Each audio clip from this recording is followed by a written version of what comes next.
I yearn for true gender equality. I yearn in the for name of true Kazuma. gender. What a Chad. True gender equality. What an absolute Chad.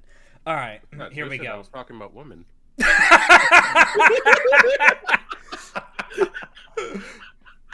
Touche. John's Touche. All right, here we go.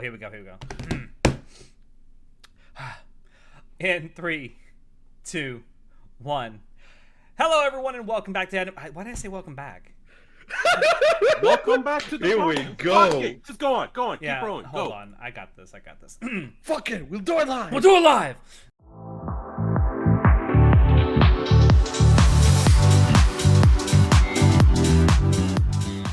Hello, everyone, and welcome to Anime Club After Dark, the podcast that delves into all things anime, manga, and otaku culture related. I'm your host, Alex, but you can call me Senpai, and tonight I am joined by our poster extraordinaire, Natai.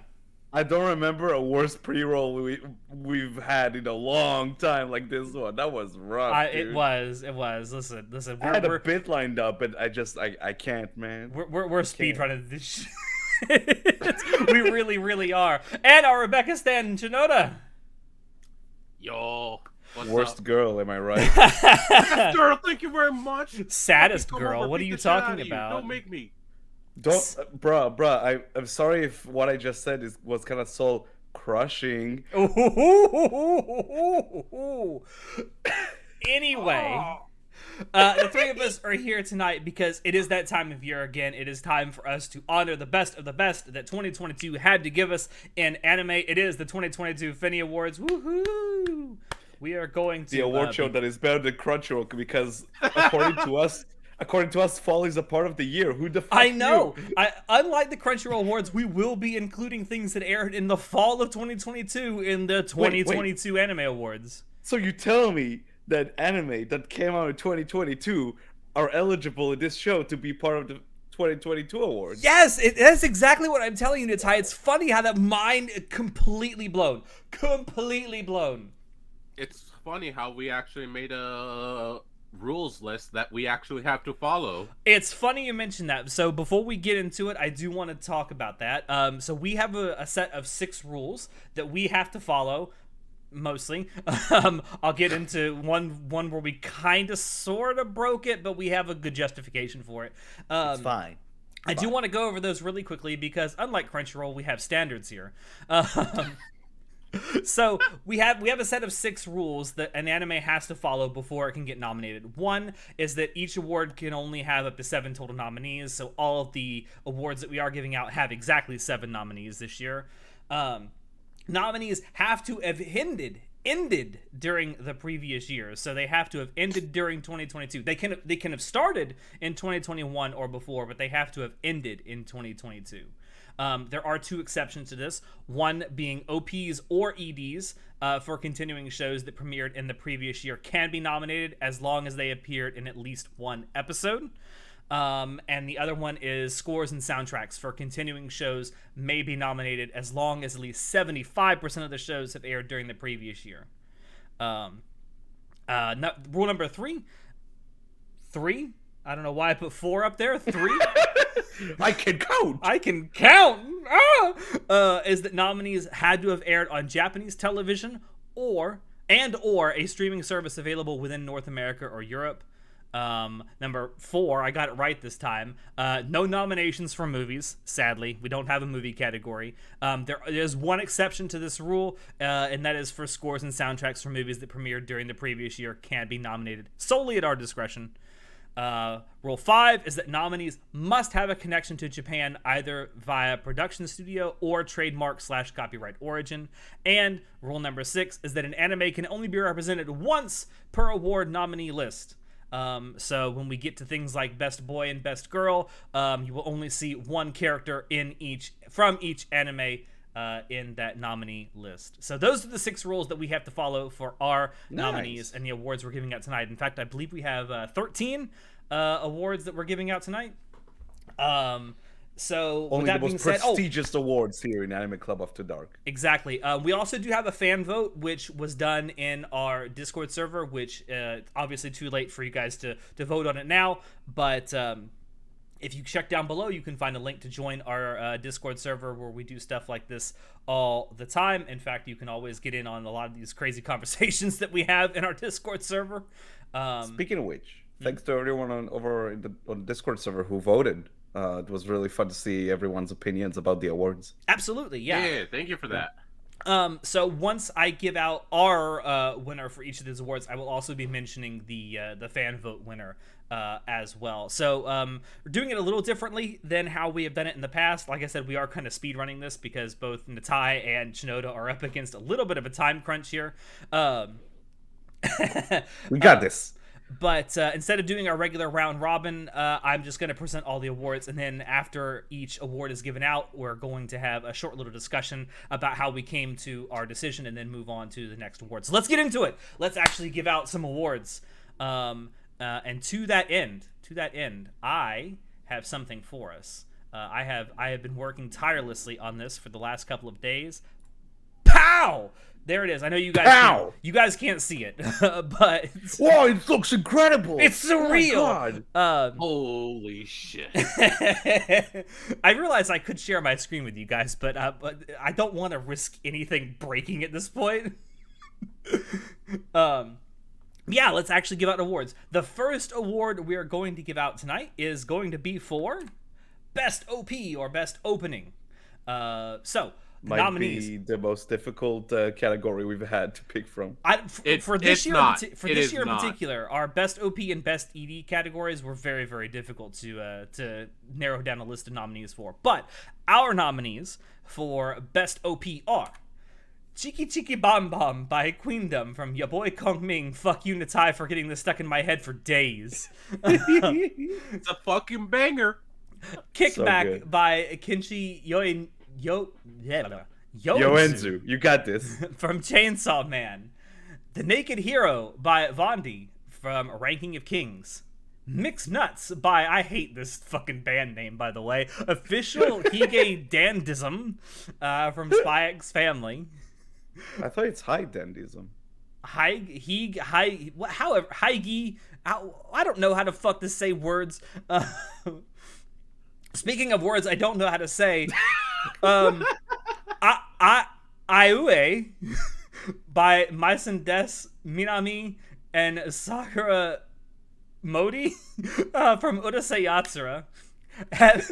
Heavens Falling Down by Sada from JoJo's Bizarre Adventure Part 6 Stone Ocean, and This Fire by Franz Ferdinand from Cyberpunk Edge Runners. Nailed it. I know, fire. There are 4 F's there. But anyway, 4 fucks. 4 fucks have been given for Cyberpunk Edge Runners. But anyway, the winner of Anime Club After Dark's Fenny Award for Best OP of 2022 is Kickback by Kinshi Yoenzu from Chainsaw Man. Hey, all those movie references. I'd also like to point out our fan vote agreed with us. A majority of you did also say that Kickback was your best opening for 2022. I think Bruh. It came down to, I think, between this and probably Mixed Nuts for us. Naked Hero, I think, was my runner-up for best OP. It's like it looks incredible. Like if you guys still haven't watched Ranking of Kings, please do. It's absolutely fantastic show. And that OP is like one of those like just like top tier upper echelon types of openings. But I just think Kickback is like just has a bit of edge over it with like the movie references and like how it used those references to like with the characters from the show so perfectly. And like I can't gush about this fucking OP enough, but like just like to put it out there, this was a fantastic year for really good OPs, like, and EDs. Holy shit.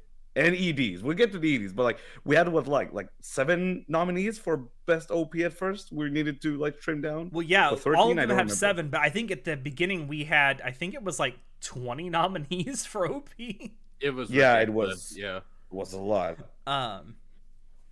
But I know one thing that we talked about also is I want to give a little bit of a special nod to Cyberpunk Edgerunners. You don't think about Franz Ferdinand when you think of like music for a cyberpunk story. They did a really good job with it. And I love Franz Ferdinand's music, but I do have to say, as like, I mean, I have to say it about JoJo. It's one of my favorite shows of all time. But man, Heaven's Falling Down delivered as like the final OP of JoJo for now. Like, if you've seen like the entirety of Part 6, you know what I'm talking about. Like, they delivered. It was like my heart. Like, like was a really good send off. The OP actually makes sense once you watch the entirety of it, and it's a mind blower. It really is. Yeah, I think between that and you got obviously Kickback from Chainsaw Man, a lot of references where JoJo's is referencing itself, and then Chainsaw Man's OP is referencing a bunch of like Western movies and such. Did something fall down? Heaven's falling down. Chinoda's falling down. Heaven's falling down. All right, so shall we move on to Best ED? Yep. All right, Best ED. Let's go. So, the Fenny Award nominees for Best ED of 2022 are In the Back Room by Pseudo from Chainsaw Man, Color by Yama from Spy X Family, Exist by Mob Choir from Mob Psycho 100 Season 3, Yofukashi no Uta by Creepy Nuts from Call of the Night, Heart wo Oteage by Airi Suzuki from Kaguya-sama, Love is War Ultra Romantic, Kosha Berry Biori by Fantastic Youth from Komi Can't Communicate Season 2, and Let You Down by a Polish name. Dawid Podisarlo. I probably butchered that. From Cyberpunk Edgerunners. And nice. Yes, I try. And the winner of the 2022 Fenny Award for Best ED goes to In the Back Room by Pseudo from Chainsaw Man. Is this the Chainsaw Man speech? Is it happening? I mean, yeah. Can you tell that we like Chainsaw Man a lot? I love this fucking. This is probably the award that we went back and forth on the most. This and Best Animation, which we will get to. I think this is the most amount of like shortlist nominees we've ever had. I think there were like 32 EDs nominated this year for Best ED, there were a lot. And all of the Chainsaw Man EDs were on our shortlist. Literally all of them, because we were like, holy shit. All of them are good. Even the weaker ones were like still like, if there were like one ED for that entire season, they would still be considered like in the top EDs of a season, you know? Like, all of them were great. Yeah. But those that were like the top of the hill, top of the heap, were definitely something else entirely. And I think In the Back Room is like just like it took the it spot floors me every just time. Barely, but it took the spot. And since there were 12 different EDs for Chainsaw Man, this is specifically the ED from episode 5. Yes. And it is like the MC Escher-esque or ED rather. Now one thing I really pushed for Violence to get nominated, but I really like this one too. Violence is fantastic. And again, like, it's funny to talk about all the Chainsaw Man EDs with people, because almost everyone has different picks for their favorite EDs, and for different, very different reasons. For very different reasons. Some like, and we talked about it. Like, as much as I think all four of us, even John, who's not here, I think our favorite song in all of the EDs is the one from the first ED. However, there were no visuals.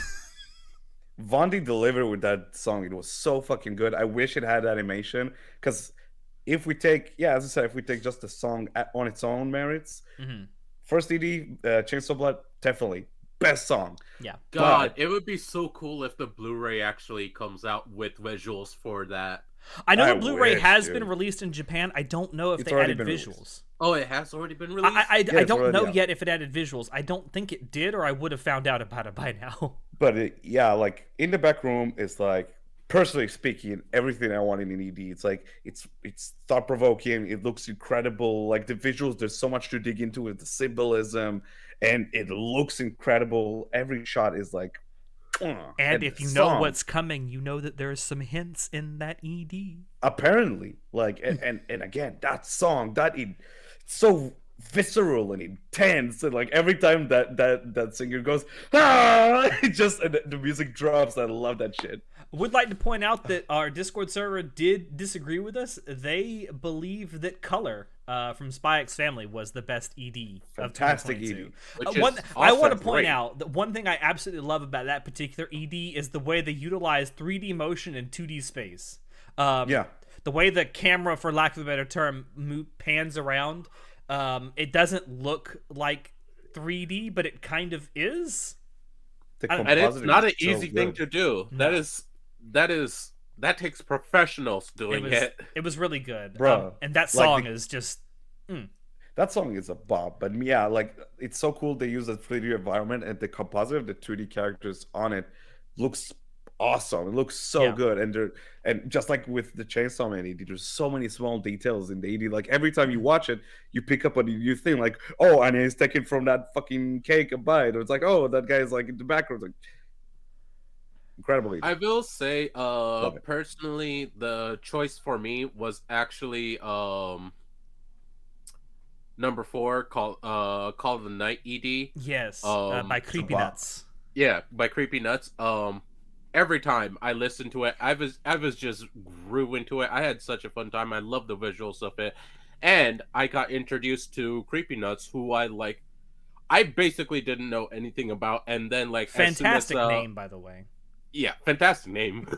As soon as the show came out, and like I searched who the hell are these people are, I'm like, holy shit, they have a lot of music, and like I just started listening to it when I was working out and stuff.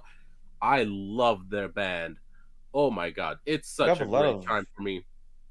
We have a lot of nuts this year. Creepy Nuts, mixed nuts. The Testicle Devil. I will say, I will give a quick shout out to the Sloppy Blowjob Devil. God damn it! Shut up.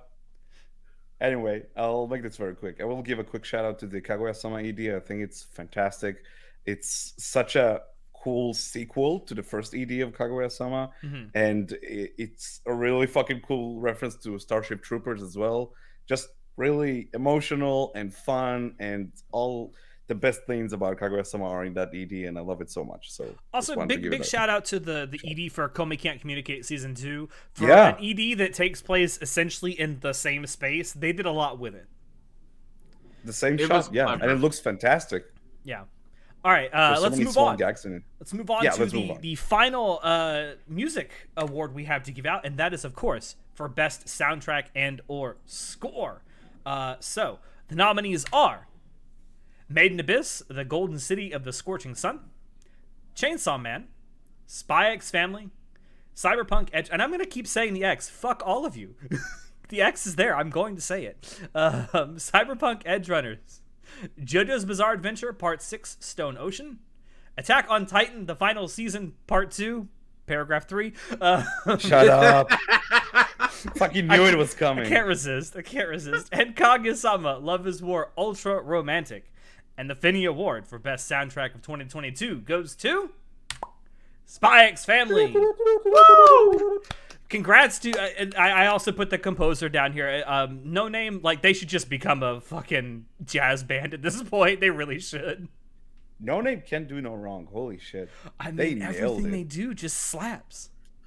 So we chose this for Best Soundtrack because we all collectively decided the soundtrack to the world just fits so beautifully, and it fits. It like there's no better way to say it. It just fit the world and every situation so perfectly, and we were all vibing to it. I would like to point out that this is probably the biggest disagreement that our Discord server has with us. What did they vote for? Our Discord server overwhelmingly supported Cyberpunk Edge Runners. It's a good soundtrack. It's a great soundtrack. It really is. I really want to stay at your I think a big part of why we ended up choosing this is both myself and Attai are huge jazz sluts. It's true. I can confirm The references to like spy films as well is like so cool, and it's very. There's just so much in this soundtrack. It's so versatile. The insert songs are great. Again, all the bops and boops of the jazz are just so much fun, and it's very appropriate. And just like as a whole, like as a package, it just delivers on what it set out to do. And it does. It really does. All right, shall we move on to the next award? We're getting close. We're getting close to the animation award, where I cannot imagine what we're going to be yelling at each other. Quick shout out. Quick shout out. So our next award that we're going to give out is for best background art. This is also one that we went back and forth on a lot. So our nominees for best background art are Call of the Night, Demon Slayer Kimetsu no Yaiba Entertainment District Arc, Cyberpunk Edge Runners, Mob Psycho 100 Season 3, Chainsaw Man, Maiden Abyss The Golden City of the Scorching Sun, and Summertime Rendering. So the Fenny Award for best background art of 2022 goes to Cyberpunk Edge Runners. Woo! I think damn. Trigger just being Trigger. Trigger saves anime again. To life perfectly. I would argue this does it as good as the source material it's based off of, which is a video game, shockingly. The anime truly brought Night City to life. You felt the environment. You saw everything. You saw how things worked. You saw the people. You can tell the story of the world just by looking at the environment. And my God, is it beautiful. Yeah, I mean, so well done. Any anime that can tell stories, even if they're really tiny, like 5-second stories with their background art, is really, really good. And you see that a lot in Cyberpunk Edge Runners. Remember when we saw that premiere, the first episode back in Otakon? Yeah. And when we got out of the theater, the first thing we gushed up was that scene of David just walking around the streets, and you get to experience Night City. Like, there's no dialogue, there's only music. It just walks around the city, and it's like, and it's gorgeous. It feels lived in. Just like the backgrounds, they're so incredible. The detail with the people around, it's like, it's so like, it feels like a world that's been there way before the story happens and will continue to be there long after the show ends. And holy shit, I want to frame so many shots of this show just on my wall.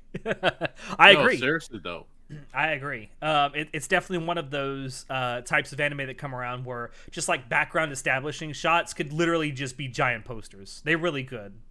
And what did our Discord go with, Alex? Our Discord completely agrees with this. They think overwhelmingly agrees with this. In fact, that Cyberpunk Edge Runners had the best background art. They have good taste. Based trigger. All right, are we ready? Because the next award we want to give out is best animation. Now, oh God, this will be pleasant. Oh God, your internet is like no, it's fine. Don't give me a heart attack. No, it's fine. Don't move around again. So for reference, this is what we went. This took us almost 2.5 hours to narrow down our list and choose. Legitimately, we winner. had to come back to this multiple times. And just can we say, I just need to say it, each one of these nominees is worthy of like being receiving the award. Just need to put it out there. And I think it really is difficult to put into words just how good a lot of things were animated this year. That's why it was so difficult for us to, I think, narrow this down. But we obviously had to. So our nominees for best animation of 2022 are Mob Psycho 100 Season 3, Chainsaw Man, Spy X Family, Cyberpunk Edge Runners, Demon Slayer Kimetsu no Yaiba Entertainment District Arc, Attack on Titan The Final Season, Part 2. I won't do it this time. Shut up. And Ranking of Kings. And the Fenny Award for Best Animation goes to... Wait for it. Demon Demon Slayer. Demon Slayer. Let the pitchforks commence. Yeah, let the flaming commence. Pick. I want to say our Discord server does agree with us, but not by a wide margin. It was kind of close between both this and Chainsaw Man. All right, Chainsaw Man. That was my first pick to vote for Chainsaw Man. I think the entire production of Chainsaw Man is like a wet dream for anyone who wants like an anime adaptation of their favorite manga. Mm-hmm. It's incredible. It's like I got nothing bad to say about it. Even like the weaker aspects of the production, I still wildly appreciate because they dare to try something very different and unique. However, I don't think again, Demon Slayer came out back in winter. It's been a long time, and even I forgot about some stuff. But going back to those last 6 episodes, it's jaw-dropping what they managed to pull off with this fucking arc. Well, it's like when we were having our back and forth about it, you're like, go watch some clips. And I did go watch some clips, and I came back and I'm like, you know what? You got a point. I like the choreography of the fights, the camera movements, the animation, the fucking effects animation. As I said while we were arguing about this, it literally set up a whole new industry standard. It raised the level. Yeah. And honestly, I agree. Like, it really was next fucking level. Somehow Ufotable just keep upping themselves with every new anime they're making. It's insane. And it's again, I truly ask, if you haven't watched season 2 in a while, go back and do it. Cause holy shit, it's something else, man. You don't even have to go watch the whole thing. Just go watch some clips of the fights. Yeah. Honestly, I would say even in the non-actiony, non-fight scenes, the animation is still top tier. Yeah, but that final fight in the arc is truly something special to me. Yeah. I think because I don't remember the last time that I started an episode and kept watching till the end like that. I didn't breathe by the end. My jaw hit the floor so hard it went fucking underground, dude. It was also incredible. Just big shout out to Spy X Family, and all I got to say is tennis. Tennis. I've never even in a fucking anime that's about tennis, I've never seen animation this good for tennis. Also, big shout outs to Mob Psycho, fucking pulling it off again. Season 3 was incredible animation wise. There was so much love and care put to these characters, even in the quieter moments. And it is the final season, and they kind of went out with a bang, literally. Yeah, quite literally. So yeah, all of these nominees were incredible. And this is just another one of those categories, another award where it was really difficult narrowing it down to just 7 nominees. We were kind of spoiled for choice with quality animation in 2020. Heck, we decided on every other award before we got to best animation. Yeah, this was the last one we finalized. It was hard. It was really hard. Yeah. That's our award, and I get why a lot of people would say Chainsaw Man as well. Chainsaw Man, it did a lot of stuff really, really well. If you want if you want more of an in-depth discussion on it, we did an entire spoiler cast on it. I highly recommend you go check it out. Nice, good plug. It's nice. So the next award we have to give out is for best character design. Just FYI, this is another one where the Discord server disagrees with us. Yikes. I know. But our nominees for Best Character Design are Chainsaw Man, Spy X Family, JoJo's Bizarre Adventure Part 6 Stone Ocean, Cyberpunk Edgerunners, Ranking of Kings, Made in Abyss The Golden City of the Scorching Sun, and Mob Psycho 100 Season 3. So, the Fenny Award for Best Character Design goes to Cyberpunk Edgerunners. Now, before you flame us, we agree that the stand designs in JoJo's Part 6 were really, really good, which is what the Discord server overwhelmingly thought was the best character designs. I agree. Also, the character designs in Part 6 were really fucking good. Yeah. I loved every one of them. But Good-looking ladies, you know. But I just want to point out that Cyberpunk did its job a little bit better, in my opinion. Yeah, I think the character designs really, really, really fit the world well. Yeah, it's also really fucking cool to see Japanese animators take on a character design that belongs in a Western property like Cyberpunk. So I think that sort of merge of these like two worlds is also like very refreshing. Mm-hmm. The designs in this show are just like awesome, just top tier, dude.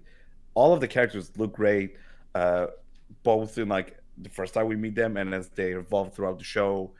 It's they look absolutely fantastic, and again, they fit the world perfectly. Like you can totally see them being part of the game, right? It's 100%. Yeah, for a anime whose source material is a game, I could see any of these character designs appearing in that game, with the world that's established in that game. Despite the fact that I absolutely hate Cyberpunk 2077. It is what it is at this point. No, but like the character design is truly unique, and it very much comes off of a cyberpunk world. And yeah, even like you could literally rip them out and put them into another anime, and like you could just be like, hey, that character is cyberpunk inspired. A lot of what I like to call silhouette characters, where you can just completely black out all of the like details of the character and you know who the character is. Yeah. Definitely. Just from basically the outline of them, which I think is I do want to say a mark of good character design. I do want to give a quick shout out to Reckoning of Kings, because alongside that very unique art style, I think Wit brought that art style to life beautifully. That show is absolutely gorgeous. Very storybook, very like old school Disney storybook designs. It's very deceiving as well with that. It always incredibly deceiving. I think, and again, the art style does a little bit of that, but I also think the character designs go into that subversion as well. More people need to watch this show. I agree. Fantastic. It's one of the most underwatched anime that, well, I won't say it came out in 2022. It finished in 2022. It actually came out in 2021. But it didn't end until spring?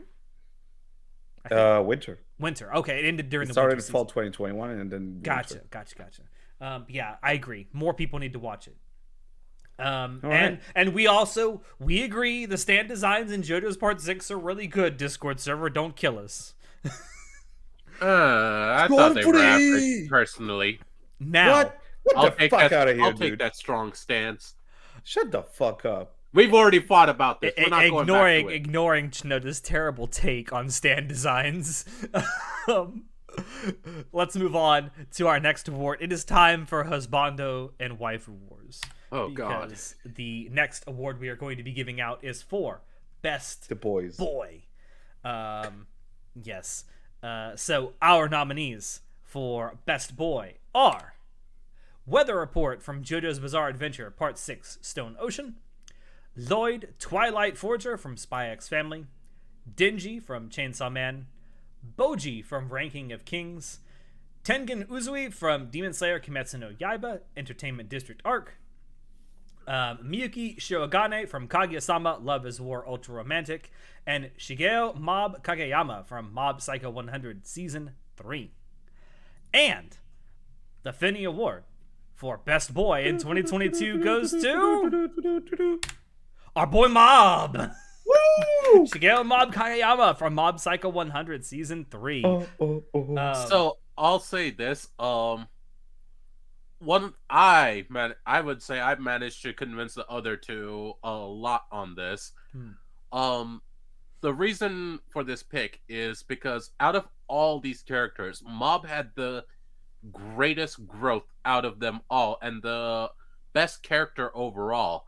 And it was the accumulation of not just the season, but the overall show. And it was such a strong impact that it left me stunned. And it left a lot of people across the anime community stunned as they watched it. And don't get me wrong, the other boys are extremely strong for this category. They're all good boys. Fantastic. Seriously, they're all really good boys. But Mob, he took the cake. He's the best boy. I can tell that some of the people that, well, I would say most of the people that voted for best boy were definitely women based on who got the most votes in Discord. Because our Discord server thinks that Lloyd Forger was best boy. Fucking simps. Listen, shout out to Spy X Family for being the only anime out there with Lloyd Forger in it. Hold up, Alex, can I get a quick Boji impression from you? I'll wait until we get to voice acting. Yeah. But Boji is a good boy. Boji is a very good boy. Boji is such a good boy. Just wants to succeed. He's such a kind soul, you know. Yeah. Again, Denji in Chainsaw Man, what a great leading character. Yeah. Just watching him, he is literally the embodiment of so many weebs. Just boobs. What a wild ride of a character. Yeah. Fucking boobs. Just wants boobs. He just wants I understand. Boobs. I completely understand boobs. Also, quick shout out to Shirogane from Kaguya-sama, because very similar to Mob, watching that guy grow as well, and sort of like seeing a character literally understand his flaws and embark on a journey of self-improvement and trying to fix those flaws in order for him to be a better man is so inspiring. It's so entertaining to watch as well at the same time. It's like, I love that guy so much. It's like what starts out as supposed, like, it seems like a very flat kind of main character, kind of like, so quote unquote, seems kind of an archetype, grows into such a three-dimensional character by the end of season 3, and it's like, it's so satisfying to see it unfold before your eyes. But yeah, definitely beautifully done. Yeah. Yep. All right, next award. Here we go. It is for best. The true pitchforks come in. Yeah, the true pitchforks do come out, because we are going to be giving the award for best girl. So our nominees for best girl are Anya Forger from Spy X Family, Waku Waku, Waku Waku, Power from Chainsaw Man, Marin no Power, Marin Kitagawa from My Dress Up Darling, Jolene Kujo from JoJo's Bizarre Adventure Part 6 Stone Ocean, Queen Healing from Ranking of Kings, Kaguya Shinomiya from Kaguya-sama Love is War Ultra Romantic, and Hitori Bochigoto from Bochi the Rock. And the Fenny Award for Best Girl of 2022 goes to... BAM! Hitori Bochigoto from Bochi the Rock. Now, this is the only award, I believe... I haven't looked at all of them yet, but I think this is the only one in our Discord server where there was actually a tie between both Bochi and Anya. Oh, shit. I mean, both are really good picks. Both are great pink-haired girls. Yeah. Good point. Wait, is Anya pink hair? Isn't she like... Yeah, Anya has pink hair. Pink hair, yeah. What are you talking about? What color gradient are you watching the anime on? Natai, have you had your eyesight checked? Spy Triple X Family? Oh, no. This is the one where Lloyd and Yor just bang relentlessly. They make a new Anya. Stop. Oh, shut up. Oh, yeah, it is pink. Never mind. I'm dumb. I think that, so, I mean, we'll get into it in just a little bit with the only new award we have on our docket this year. Boshi just kind of came out of nowhere at the very end of the year and kind of, like, grabbed us all by the fucking balls and just dragged us along on a great journey.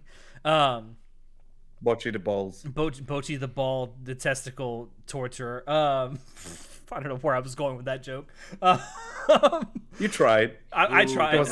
An attempt was made. And I think it's a good example of what I like to call the literally me character, where it's that vine of the guy going, oh, I do that. All right, that's Bochi for you. Yeah, it is. But there were, again, some really good choices this year. Obviously, Anya is just cuteness incarnate. just a little shit stirrer from time to time, which is great to see. Queen Good Healing, faces. Queen Healing, best mom. Yeah, Absolutely best no mom. contest. Marine, God, that boob jiggle. Oh, oh, Literally iconic. Quite literally iconic. oh. I can spot those breasts everywhere. Anyway, obviously Power kind of stole the show in Chainsaw Man. Power. Such a stinky girl. Fucking I love her so Ifarus. much. Fucking Ifarus in this like category, both Jolene and Power. Good for her, dude. Yeah. Two characters nominated for Best Girl portrayed by the same voice actor. Ifarus portraying Power in Chainsaw Man and Jolene Cujo in JoJo's Bizarre Adventure. Yes. I mean, Bocchi just kind of came out of nowhere and stole our hearts. She really did. And I think that's so why adorable. Such a nervous wreck. And my God, she really took the number one spot in our hearts. Yeah. And I think that's the quintessential Best Girl. So, I'm next. sorry. No, thank you. Rebecca is my number one. Thank you very much. Oh, I see. I got some bad news about that, buddy. So I just realized something that I neglected to do in our Discord server. I neglected to put a poll up for Best Voice Acting, which is our next award. Alex, you dummy. I just realized that I completely forgot to do that. I am so sorry. It's fine. The Discord doesn't matter. It doesn't matter. It doesn't matter. It doesn't matter what you think. But I am genuinely sorry. I completely forgot to put a poll up for Best Voice Acting. That is a shame on me. But that is our next award for Best Voice Acting, and our nominees for Best Voice Acting of 2022 are Minami Hinata as Boji from Ranking of Kings, Atsumi Tanizaki as Anya Forger from Spy X Family, Ifarus as Jolene Cujo in JoJo's Bizarre Adventure Part 6 Stone Ocean, Yoshino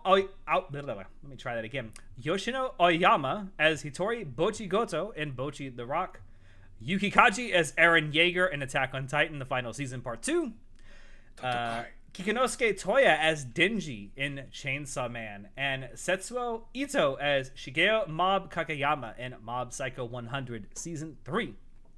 And the Fenny Award for Best Voice Acting in 2022 goes to Kikinosuke Toya as Denji in Chainsaw Man. So I want to point out that a big part of the reason we ended up choosing him was it is a good performance. Don't get us wrong. It wouldn't be here if it wasn't. But the fact that this is essentially his very first role ever in anime voice acting, and as good as he did, completely impressed us. It literally blew my mind. I was like, wait, hold on. He's never actually done a voice in anime before? I was like, what the fuck? Not only that, to be your very first voice acting role in anime be a main character is almost unheard of. It's just he nailed it. That doesn't happen. He knocked it out of the park. Yeah, he completely nailed it. It's such an entertaining performance, dude. I promised I would bring this up. A lot of people might be wondering, why did we nominate Boji's voice actor in Ranking of Kings? I just want to point out that I think it's impressive when a person who is not deaf very accurately recreates the voice of someone who is deaf. Can I get an example from you, Alex? Well, it kind of sounds like your internet right now. I'm gonna get canceled for this, but Boji, Alex, don't do it. But Minami Hinata, bless her, is really good at doing the deaf sound of I'm sorry if that's offensive to anyone. It's how it sounds. I'm sorry. It just is. And I genuinely think it's impressive when someone who is not deaf accurately recreates it to the point where it doesn't come off as like a parody. Let me remind you, this is the same guy who said he loves autistic women. Just gonna say. Listen, I had a good reason for that. In defense of Alex, I actually work with several deaf coworkers, and they do sound like that whenever they do actually say something. So I can actually verify. I thought that Minami Hinata did a really good job doing that, and I felt like it needed some recognition. Also, Atsumi Tanizaki as Anya, just fucking cuteness across the board. That role, just like, she knocked it out of the park. She, like, perfect. Like, all the fucking clips of Anya noises on YouTube, speak for themselves. And also, we very nearly nominated Ifurus twice in this list, both for Jolene Cujo and for Power. She did such a good job as both. Also, huge props to Yoshino Oyama as Bochi. The inhuman noises that she was able to make during the freakouts. Like, no editing. That was all natural. Some of you may think that was like some kind of electronic trickery. It was not, because she's done it live on a podcast too. Yeah, she literally showed off that she was able to do it. She went on a podcast and made a lot of the sounds that she made in the anime. Holy shit. Like, live without any editing. Weird. So, I was like, what the fuck? Yeah, just really good voice acting all around from all of our nominees here. So let me move on to one that I actually remembered to put a poll in our Discord server for. We're getting down toward the end here. Next award we're going to give out is for Best Directing. Now, I want to point out that this is for Best Overall Directing, not necessarily individual episode directing or OP directing, just overall direction. And so this award is actually not just given out to the project itself, the anime itself, but also the project leads and directors for these anime. So, our nominees for Best Directing are Chainsaw Man, Summertime Rendering, Cyberpunk Edge Runners, Mob Psycho 100 Season 3, Kaguya-sama Love is War Ultra Romantic, Spy X Family, and Bocchi the Rock. And the Fenny Award for Best Directing of 2022 goes to Chainsaw Man. Big props to anime directors Ryu Nakayama and Masato Nakazono. What a fucking anime, dude. Yeah. Also, overwhelmingly, almost unanimously, in fact, our Discord server agrees with us. Like, holy shit. It's like, they definitely had a vision. It's like, let's take this show, let's take this manga, and make it as cinematic as possible in the best way possible of that word. And it's amazing to me that a lot of Japanese fans don't like this anime adaptation. That's beyond me, dude. Like, holy shit. Like, I guess if you thought that Reddit in the West was brain rotted. Bruh, I don't get those takes from Japan, but dude, like, so many awesome scenes, something new for the anime specifically, just so, like, beautifully shot, and the quiet stuff that was added that's anime original. Yeah, like, again, like, I harp on, like, I gush about this scene all the time because it's like a microcosm for why this show is so good, and that's Aki's morning routine. Because you see they give a shit about the small details, the character moments that make this fucking show. Yep. And they take those small scenes and film them, like, as perfectly as possible for the needs of those scenes. There's so much flair in the direction in this show. It's beyond me. Like the last time I was so hard on for a direction in any show was when Arcane came out. And you remember how much we gushed about the direction of that show. Yeah. It's incredible, dude. Yeah, Arcane is a big reason for one of our rules. Yep. Yeah, I mean, I just don't think there was any doubt. I think this may have been the very first award we made a final decision on, was this one. I think so. Was Chainsaw Man, like, just so thoroughly well done. The decision, and I know it's not an uncontroversial decision to deviate slightly from the source material, is, I think it works in its favor. With its cinematography, with its direction, with its writing, like, it all really just works. Oh, and Natai's got to go. He's going to have to pee. Oh, he has to pee. All right. But I do want to give great props to Summertime Rendering as well. I know it was stuck in Disney jail for so many months, and a lot of people didn't get a chance to watch it. It is on Disney Plus and Hulu, I think, now as well. Or maybe it's just Hulu in the North America. I don't know. I know it's out of Disney jail. Definitely, if you haven't given it a shot yet, go watch it. It's a great mystery anime with a supernatural twist. I will say, if you're thinking it is what it is from the title, you are completely wrong. Just give it a watch. It's something else. And it did a lot with its, like, because it does essentially revolve around a time loop, which can get old really, really quick, and it never did. Should I wait for Natai to get back before we move on? Nah, he's a loser. He's a loser. Okay, Natai, I hope you heard that.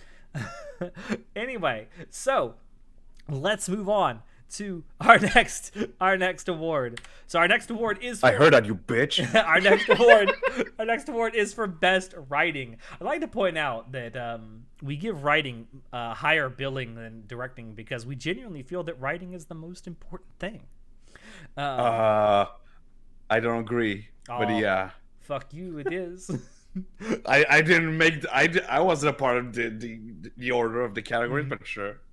Actually, we've always done writing after directing since we've been doing these awards. I don't know why we started doing that, but anyway, our nominees for best writing of 2022 are Cyberpunk Edge Runners, Chainsaw Man. Oh, someone's cracking open a cold one.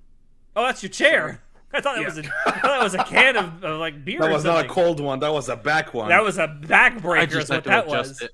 Anyway, our nominees for best writing are Cyberpunk Edge Runners, Chainsaw Man, Summertime Rendering, Spy X Family, Mob Psycho 100 Season 3, Kaguya-sama Love is War Ultra Romantic, and Attack on Titan the Final Season Part 2. And the Fenny Award for best writing goes to Cyberpunk Edge Runners. Big props to I also like to cry. Big props to the script writers for this anime, Masahiko Otsuka and Yoshiki Usa. Yep, they had to come up with this story from scratch, and god damn, can I point out a big reason why I lobbied so hard for this anime to be nominated, but to win best writing, is because I think it does what a great adaptation should do, and it elevates its source material. It doesn't just copy it. And I think I honestly think it's better written than the game. It's more immersive than the game, which is shocking to me. It just does so much stuff better than the game that it's based off of. And a lot of that is down to how well it's written. Legit. The characters, the world, everything about it, like the writing pulled it off. And just, again, the fact that they came up with the storyline, the characters all from scratch and pulled it off such an epic level, it's amazing. Like, my god. Yeah. And I think like they totally deserve like the award for like the balls with the direction they went to. Like the story, like in its essence, it's kind of like it's not a, how would I say? You were also almost tempted probably to go big when you're trying to adapt something like this, and I really appreciate the restraint they had with this story. You know, because like it fits this world perfectly, and that restraint sort of allows them to be creative with what they're trying to do, which like it's kind of funny when you say it out loud, but it really did. And I think what came out of it was absolutely fantastic. It allowed them to be more creative than they could have been had they actually tried to go big. It focused them. Yeah, it did. Really focused them. That is like the big point. Like it feels like the most focused in terms of its writing. It's so snappy. It's so fast. The pace is so quick, but it feels just right. You know, it's like I would like to point out that I think this is the first year that we've done this first year since we've been doing this. Let me rephrase that we have not given any kind of nomination to a anime for best writing that wasn't an adaptation. Because technically, Cyberpunk is an adaptation of a game. Interesting. Every other year we've done this, we've given at least one nomination to an anime original, and this is the first year where we haven't done that. I mean, I just had to point that out there. No, good. But yeah, anyway, Edge Runner is fantastic. Like, nailed it. Again, big props to Summertime Rendering for how well they handled a mystery story. I think it's really easy to get those super fucked up, especially when it involves something like a time loop, which this story does, and it just does it so well. Also, shout outs to Chainsaw Man for giving me preferred character writing of the whole year. Yeah. Because holy shit, I just want to watch these characters talk all day long. It's like Monogatari. You just want to watch the characters talk. Yeah, and also Kaguya-sama, again, this third season was the big climax, and they absolutely delivered all the character writing and the character growth we've been seeing for so long, just like culminating this masterpiece of a season. Like, holy shit. I think I mentioned it already, but our Discord server also very overwhelmingly agrees with the Cyberpunk Edge Runners. Kind of surprised, not a single vote in the best writing poll for Chainsaw Man. I don't know. I think it's definitely one of my favorite shows ever. It's that good. It's kind of shocking not a lot of people voted for it. But I mean, with how well written Cyberpunk was, I mean, I get it. Yeah, obviously. All right, so we're down to our last two awards, and in fact, the next award is the only brand new award we have on the docket. It is for Sleeper Hit of the Year. Now, I do want to point out our definition for Sleeper Hit, because this was kind of brought up in our Discord server. There's a lot of different ways something can be a sleeper hit in our eyes. It can be something that wasn't marketed a lot or at all, and then just kind of came in and took over the season in which it premiered. It can be something that maybe was a big hit in Japan, but has never been heard of outside of Japan, like its source material, and then the anime comes in and just blows everybody away. Or it can be something with modest expectations that comes in and either meets or exceeds other stuff in the season it premiered, where it was expected that it was going to be buried. So, and there's other ways that it can become a sleeper hit too, but yeah, our definition of a sleeper hit is kind of a little nebulous, and it's designed to be that way, I think. I think you'll understand nebulous when you see our nominees. Is a good word. But let's get to it. So our sleeper hit of the year nominees are My Dress Up Darling, Summertime Rendering, Call of the Night, Bocchi the Rock, Ranking of Kings, Lycra's Recoil, and Isekai Oji-san. Now, I would like to point out that Isekai Oji-san is the one award nomination that we kind of broke the rules on, since its last, 2 episodes still haven't aired? The final one. It was supposed to air. Final one. The final episode was supposed to air. Okay, well, I mean, but you get so much of it is aired, and I think it deserves the nomination. We kind of agreed that, with just one episode left, it definitely deserved that show is cursed, dude. Anyway, our award. Also, Alex, I don't think you actually said the fourth one. I didn't hear you say it. Bocchi the Rock? Yeah, I said it. Did you? I didn't hear it. What the fuck? I said Bocchi. Turn out you're drunk. Go home. Anyway, the Fenny Award for Sleeper Hit of the Year, speaking of which, goes to Bocchi the Rock. Yeah. We've said it already. I think it just came out of absolutely nowhere in an already stacked fall season, and just so super. No one was expecting any. Even when we did our fall preview, we never even talked about this anime. Nope, not a single bit. And it came in and it got as popular, I think, as Chainsaw Man. Dude, it was crazy. So on Reddit, they do there's a weekly post that tracks the amount of upvotes each episode discussion gets, and it was really fucking crazy to see how the season started. Not a whole lot of votes for Bocchi, but then with each week, it slowly rises through the charts on the Reddit posts and getting more and more upvotes. And it was like, huh. And that led to more people checking out. It was like, why is this show getting big every week? and then more people got into it and voted more. It just kept rising through the charts. It's kind of incredible. For me, it was the memes. I've started the season, you don't really get too much, maybe the occasional thing here and there, but then I kept on seeing more and more memes for Bocchi. I'm like, okay, something's going on here. I got to check this out. I did, and oh my god, I was hooked. I was immediately hooked. I was like, holy shit. Yeah. This is good stuff. Came out of nowhere. And the impressive thing about it is like just that it premiered in an already stacked season where you had Chainsaw Man, you had Bleach, you had Mob Psycho season 3. What else was in fall? Chainsaw Man. I already said Chainsaw, but we had so much stuff coming out in fall that would have in any other season you'd think something like this would be pushed to the side. But it rose up so high in our hearts.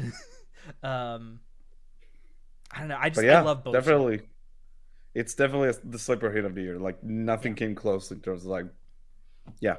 If anything else came close, I would say it's probably My Dress Up Darling, which I know was a controversial addition to this list in our Discord server because apparently the manga is popular in Japan. But number one, I had never even heard of it until the anime was announced. And number two, this aired in the same season that Attack on Titan was airing, Ranking of Kings was airing, of course, which Demon Slayer, and it became as popular as those. And in fact, I would argue it became more popular than Attack on Titan and Demon Slayer. Of course he would say that. Of course he would say that. I'm just going by what I see with fan art. That look of disapproval. All right. But Mom, Kasoku Ben is playing Freebird. I have seen those videos on YouTube of Bocchi playing Freebird. Is the greatest track of all time. Also, I'd like to point out that with Bocchi, Starry Club is a real place. It's a real place you can go to. Yeah, that blew my mind. I was just scrolling along Reddit when I saw that, and I was like, hold the hell up. That's real? It is a very real place you can go to, and as you can probably imagine, due to the popularity of the anime, it has become very difficult to get in there. But anyway, so let's go on to the main event. We have but one award left to give out. Your main event. It is the main event. It is indeed our award for anime of the year. And this was another one where we had a lot of nominees on our short list that we had to whittle down to just 7. So, without any further ado, our nominees for anime of the year in 2022 are Ranking of Kings, Spy X Family, Chainsaw Man, Mob Psycho 100 Season 3, Kaguya-sama Love is War Ultra Romantic, Cyberpunk Edgerunners, and Bocchi the Rock. And the Fenny Award for Anime of the Year 2022 goes to... Bam! It's Chainsaw Man! Let's fucking go! We all live in Chainsaw World, baby! It's Denji's world, you're just living in it. No, Makima's world, and you're just living in it. Yeah, really, though. Really. Oh, you wish, you fucking whore. Also, fucking dog. It should be no surprise that our Discord server overwhelmingly agrees with this, too. Although, a fair number of votes for Bocchi the Rock as well. Honestly, in any other year, if I think that any one of these nominees for Anime of the Year would have won. But the fact that all of these aired in the same year is crazy. Some of them in the same season. Yeah, a lot of these in the same season. You had Chainsaw Man, the second half of Spy X Family, Mob Psycho 100 Season 3, and Bocchi the Rock all airing. And Cyberpunk. To some extent. And Cyberpunk. All coming out in the fall. John said very well. I think he was right on it. When he said that Chainsaw Man is so meticulous. I think that's the key word for Chainsaw Man. Yeah. that show, that now that entire package is so meticulous in everything it tries to do: sound, visuals, the voice acting, the direction, the writing, all of it just comes together so well. It's so specific in everything it does, and it does all of it so fucking well. Yep. It's incredible. I said at the beginning of the episode, and I'm gonna say it again: this show is the wet dream of anyone who wants an anime adaptation of his favorite manga. It's that good, and it like I remember walking in with tempered expectations because the hype was so big. I was like, "There's no way," but it blew me away. It like all the things I wasn't like really prepared for. With just again like the love, the poured love that like the love that was poured into like the direction, the storyboarding, like all of it. It's something else, man. Like this is the new standard for anime adaptations, in my opinion. Yeah, I would agree. This, and I would say in conjunction with Cyberpunk for specifically video game adaptations. 12 EDs, dude. 12 unique EDs. Yeah. Holy The amount shit. of money thrown at this was disgusting. The lack of sleep of Mappa animators was disgusting. I hope they're all sleeping now somehow. I hope they're well. Again, I think it's a good example of how anime should be made. Yes, there was a production committee, but the production committee was Mappa, largely. They also had the original creator of the manga on the production committee, having a lot of input on how the adaptation should go. I think that it's not only a new standard in how things should be adapted, but how things should be planned, how anime adaptations should be planned.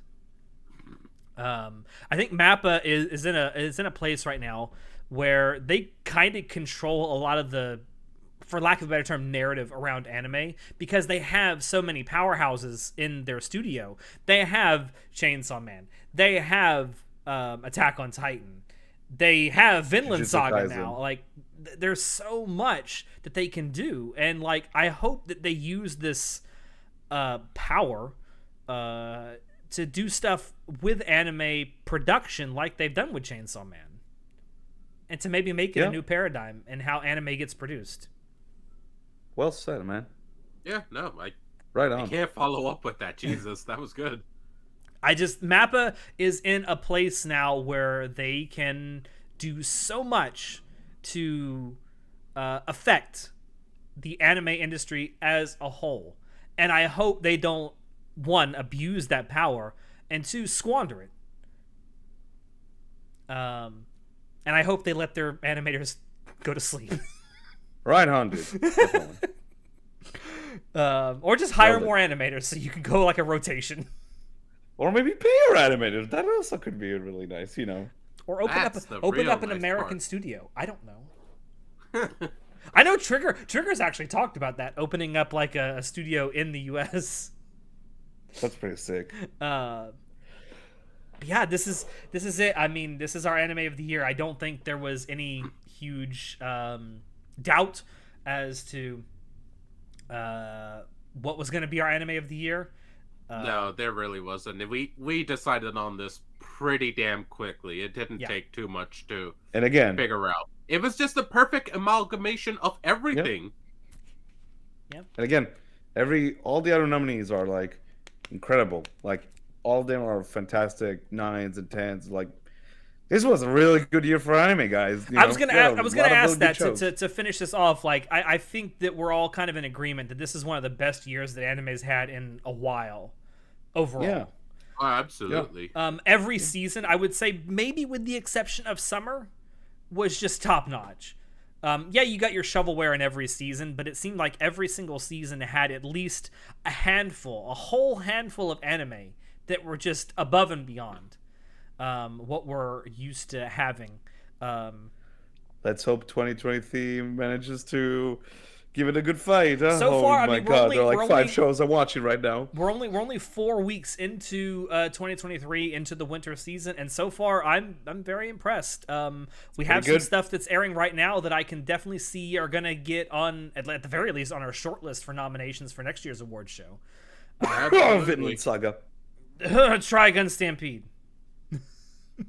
I'm thoroughly impressed with Try Again Stampede so far. But that is a discussion for another time, because I know that Chinoda needs to get out of here very, very soon because he has to work. So I'm going to bring us back here. We're back. We're back full screen. So I think that's it. Unless you guys have any closing thoughts about 2022, we can go ahead and put this year to bed. Great year for anime. Anime is good. Fantastic year. Great all around. Lots of recommendations. AEW anime win. People. I wish, if only. Pump it into my veins, dude. Yeah, that's where I'm gonna leave it off. Be sure, if you have gotten this far, first of all, thank you very much. Let us know down below in the comments, wherever you happen to be watching and or listening to this, what your thoughts are on our nominees, on our winners. Be sure to join our Discord server, where you can join the discussions that we have all the time. They're crazy and not crazy. Oh, quick thing. We do have a new bot in our Discord server where if you join, you gotta actually complete a CAPTCHA to really get in there. Otherwise, you get kicked out after an hour. Yeah, it's 1 hour, and that's just to combat spam. So do be aware of that if you join our Discord server. Also be aware that it is only meant for people who are 18 and over. Other than that, you can follow us on Twitch, on Twitter. We're just about everywhere. Check down below to links to where you can find Anime Club After Dark just about anywhere. We also have a merch store where you can support us if you so desire. Any purchases you make there do really, really help us out. With that, thank you all for watching for yet another year of Anime Club After Dark. We will see you back here next year for the 2023 award show. Say goodnight, everybody. Bye-bye. Thanks for joining. Rebecca, Hi, best girl. Faruz. I love you. Please DM me. Step on me, I Faruz. You know what? I'd let her slap me. Oh, absolutely. Yada yada dawa.